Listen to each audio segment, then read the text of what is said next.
pour la fin du voyage direction Rome maintenant. On ne pouvait pas parler de culture sans évoquer l'Italie et toutes ses richesses, des richesses qu'il faut bien sûr protéger, vous en doutez. Et pour ça, vous allez voir que le pays ne manque pas d'initiatives. Buongiorno François, c'est vrai que dans le domaine de la culture, y a de quoi faire chez vous, non ? Oui, bonjour William. Alors j'ai envie de vous dire bienvenue au cœur de la culture, parce que s'il y a bien un pays au monde où il y a le plus de biens culturels, évidemment c'est en Italie. Alors je me trouve à Rome, vous apercevez derrière moi le Forum, c'est le site archéologique le plus important de la capitale italienne. Mais en Italie, il n'y a pas que des sites antiques, il y a aussi des sites médiévaux. Ce pays est un pays médiéval, il y a des centaines de villes, des centaines de villages et également un nombre incroyable de sites classés au patrimoine mondial de l'UNESCO, précisément 51 sites classés au patrimoine mondial de l'UNESCO. Alors c'est très simple, c'est un record mondial. Alors dans ces conditions, quand il y a eu ici une série de tremblements de terre à la fin du mois d'août et ensuite à l'automne, évidemment des œuvres d'art ont été endommagées et les Italiens ont une idée absolument géniale. Ils ont créé des casques bleus de la culture. Je vous en parlerai après le reportage, mais pour l'instant, regardez-le, il a été réalisé avec Florence Crimon. C'est toute une partie de l'Italie qui est encore en ruine. Des villages entiers dévastés, des vies brisées. Mais aussi la culture qui s'est effondrée. Des centaines d'églises détruites. Alors, il faut sauver des gravats, les trésors qu'elles abritaient. Ces hommes portent des casques bleus, comme ceux des soldats de l'ONU. Ce sont les casques bleus de la culture. Ils ne luttent pas pour la paix dans le monde, ils ont une autre mission, sauver le patrimoine.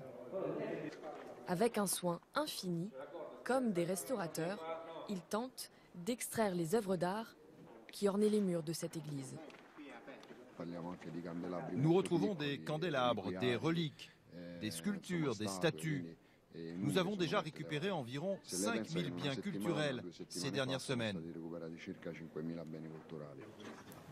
Sous les décombres, leur découverte relève parfois du miracle. Derrière le grand meuble de la sacristie se dévoile une fresque du XVe siècle, qui était jusque-là cachée par du plâtre. Nous retrouvons des fresques. Nous avons aussi découvert une statue en papier mâché sous une toile. C'est un chantier perpétuel ici. Une force spéciale créée par l'Italie pour protéger et défendre le patrimoine de l'humanité. Des pompiers, des gendarmes spécialement formés pour ces interventions. Et ils sont épaulés par des historiens et des archéologues. On a besoin de main-d'œuvre car il y a tellement d'objets à sauver. Les lieux sont difficiles à explorer. On a besoin de machines.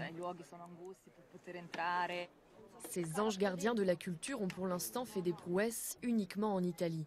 Mais leur mission, c'est intervenir partout dans le monde, là où la culture est en danger. Il est prévu que nous agissions sur les catastrophes naturelles aussi bien en Italie que dans le monde entier et sur les situations de crise en Syrie, en Irak et en Libye par exemple. Et la tâche est immense. Pour sauver les trésors de la culture italienne, les casques bleus ont encore au moins 2 ans de travail. Tiens, justement, à propos de ces brigades-là, comment est née cette initiative de casques bleus de la culture ? Et pour finir, est-ce qu'ils interviennent ailleurs que sur le territoire italien, comme nous dit le capitaine, là ? Oui, alors en fait, cette idée de casque bleu de la culture est née en 2015, lorsque l'État islamique a détruit le site archéologique de Palmyre.